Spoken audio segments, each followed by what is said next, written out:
que ça m'est arrivé quelquefois. Devant d'ailleurs les regards un petit peu ébahis de mes enfants, qui ne comprenaient pas pourquoi j'étais dans cet état. Je pense qu'ils comprendront peut-être plus tard.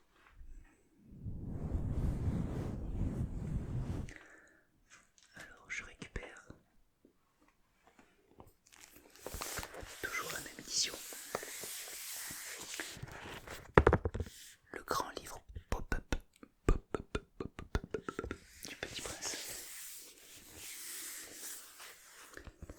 Alors où est-ce qu'on en était?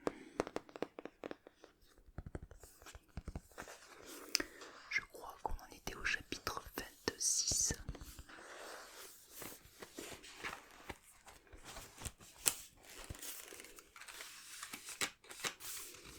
On va rebalayer en accéléré toute l'histoire.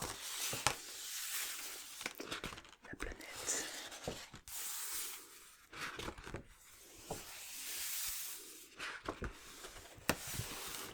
Les baobabs. Coucher de soleil. La fleur. La rose. Le mouton. Le roi. L'ivrogne. Le businessman. L'allumeur de réverbère. Le géographe.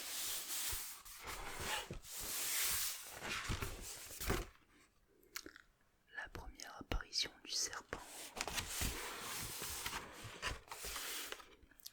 Le renard. On se rapproche. Le champ de rose. L'aiguilleur. Le puits. Ça y est, nous y sommes.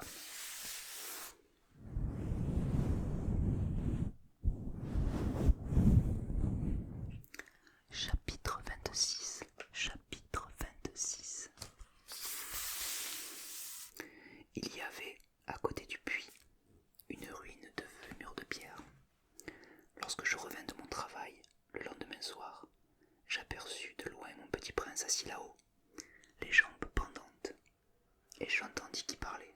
« Tu ne t'en souviens donc pas ?» disait-il. « Ce n'est pas tout à fait ici. » Une autre voix lui répondit sans doute, puisqu'il répliqua. « Si, c'est bien le jour, mais ce n'est pas ici l'endroit. » Je poursuivis ma marche vers le mur. Je ne voyais ni n'entendais toujours personne. Pourtant, le petit prince répliqua de nouveau. « Bien sûr, tu verras où commence ma trace dans le sable. Tu n'as qu'à m'y attendre. J'y serai cette nuit. » J'étais à 20 mètres du mur et je ne voyais toujours rien. Le petit prince dit encore, après un silence. « Tu as du bon venin.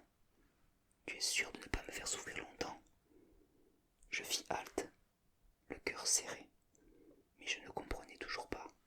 « Maintenant, va-t'en, dit-il.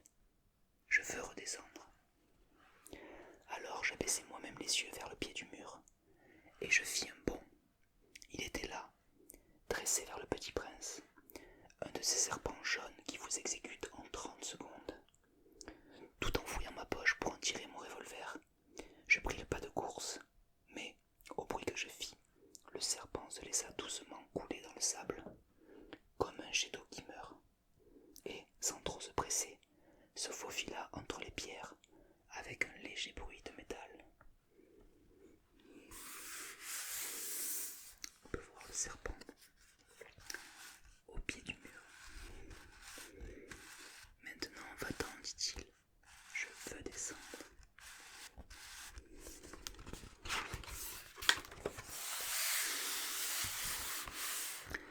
Je parvins au mur juste à temps pour y recevoir dans les bras mon petit bonhomme de prince, pâle comme la neige.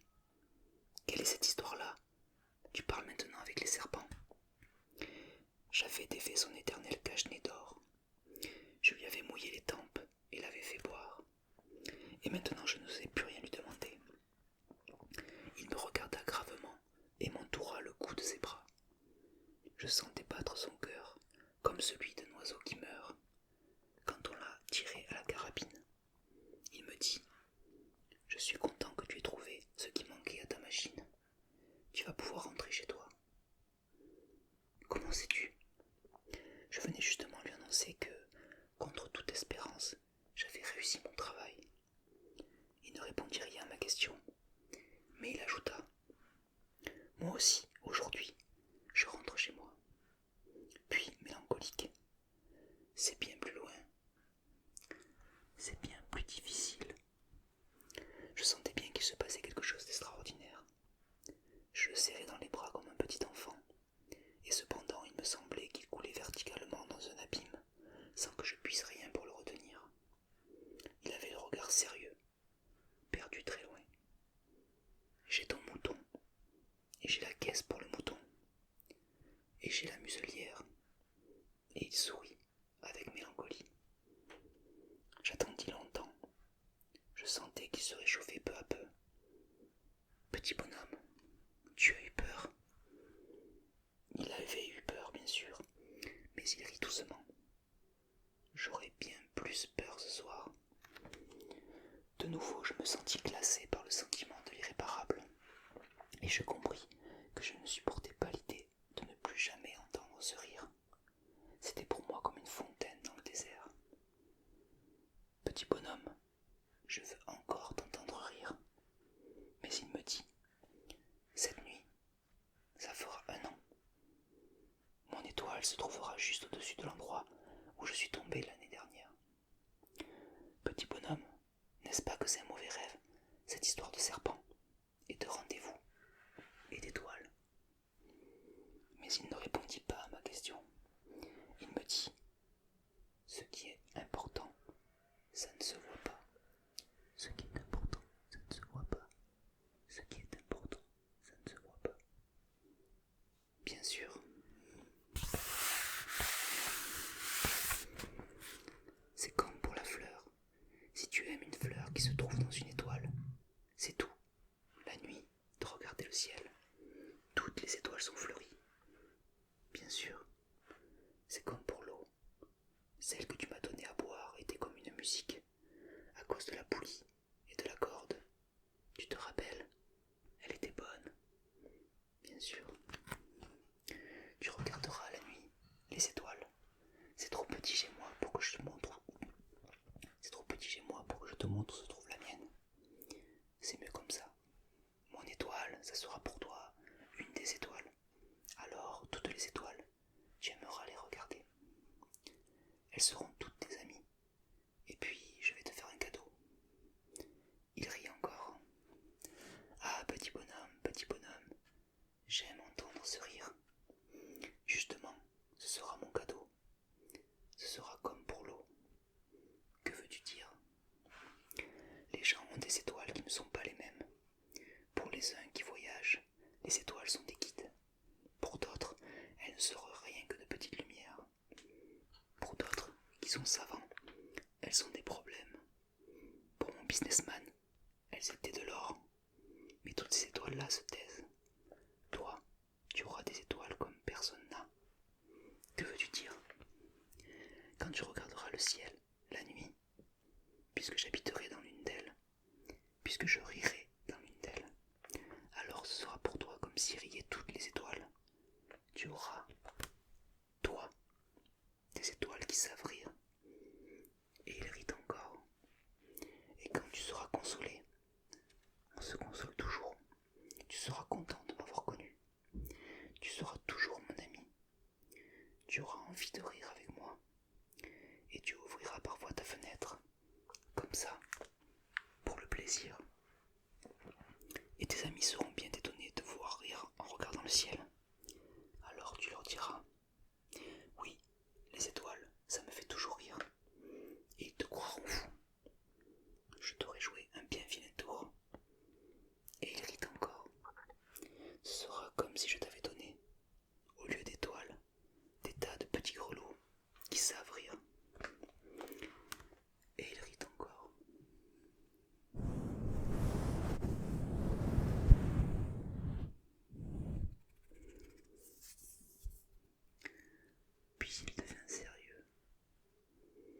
Cette nuit, tu sais, ne viens pas. Je ne te quitterai pas. J'aurai l'air d'avoir mal. J'aurai un peu l'air de mourir. C'est comme ça. Ne viens pas voir ça. Ce n'est pas la peine. Je ne te quitterai pas. Mais il était soucieux.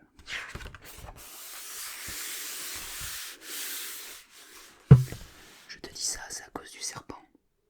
Il ne faut pas qu'il te morde. Les serpents, c'est méchant. Ça peut mordre pour le plaisir. Je ne te quitterai pas. Mais quelque chose le rassura. C'est vrai qu'ils n'ont plus de venin pour la seconde morsure.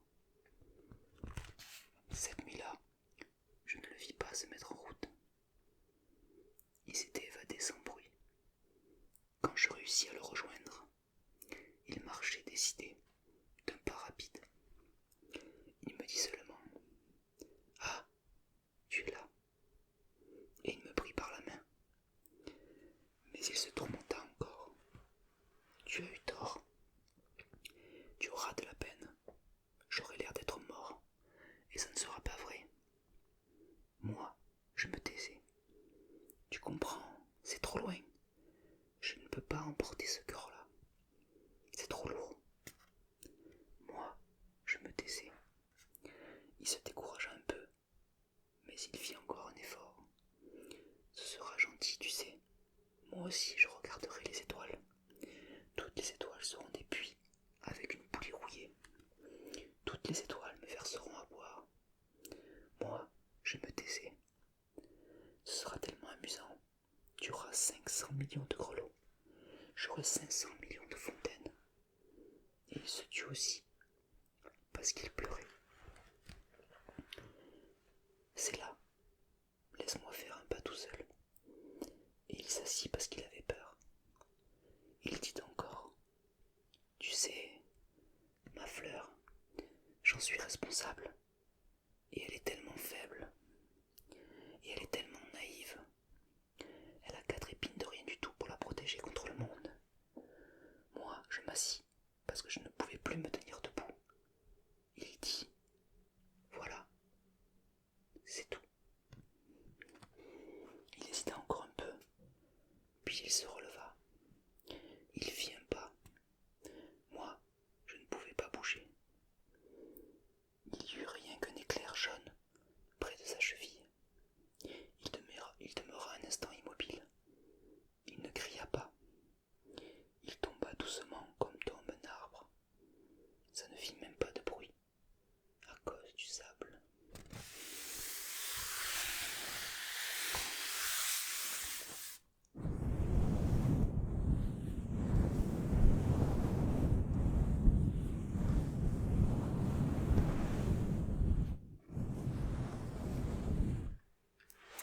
Chapitre 27. Chapitre 27. Et maintenant, bien sûr, ça fait 6 ans déjà. Je n'ai jamais encore raconté cette histoire. Les camarades qui m'ont revu ont été bien contents de me revoir vivant. J'étais triste, mais je leur disais, c'est la fatigue. Maintenant, je me suis un peu consolé. C'est-à-dire, pas tout à fait. Mais je sais bien qu'il est revenu à sa planète. Car, au lever du jour, je n'ai pas retrouvé son corps. Ce n'était pas un corps tellement lourd. Et j'aime la nuit écouter les étoiles. C'est comme 500 millions de grelots. Mais voilà qu'il se passe toujours quelque chose d'extraordinaire. La muselière que j'ai dessinée pour le petit prince, j'ai oublié d'y ajouter la courroie de cuir. Il n'aura jamais pu l'attacher au mouton. Alors je me demande, que s'est-il passé sur sa planète? Peut-être bien que le mouton a mangé la fleur. Tantôt je me dis, sur mon nom, le petit prince enferme sa fleur toutes les nuits sous son globe de verre et il surveille bien son mouton. Alors je suis heureux et toutes les étoiles rient doucement. Tantôt je me dis, on est distrait une fois ou l'autre et ça suffit. Il a oublié un soir le globe de verre, ou bien le mouton est sorti sans bruit pendant la nuit. Alors les grelots se changent tous en larmes. C'est là un bien grand mystère. Pour vous qui aimez aussi le petit prince,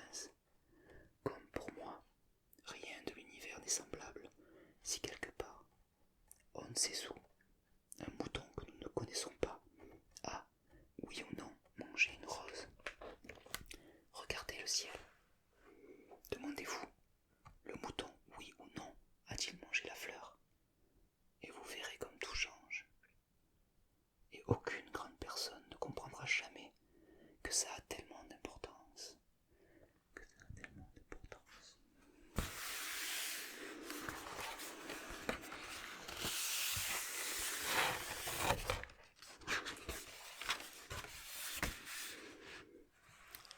Et voilà,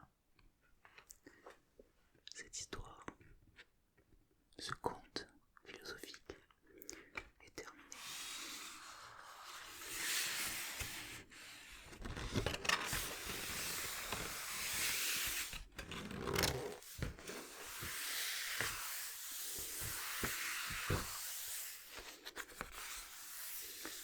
Avec pour épilogue,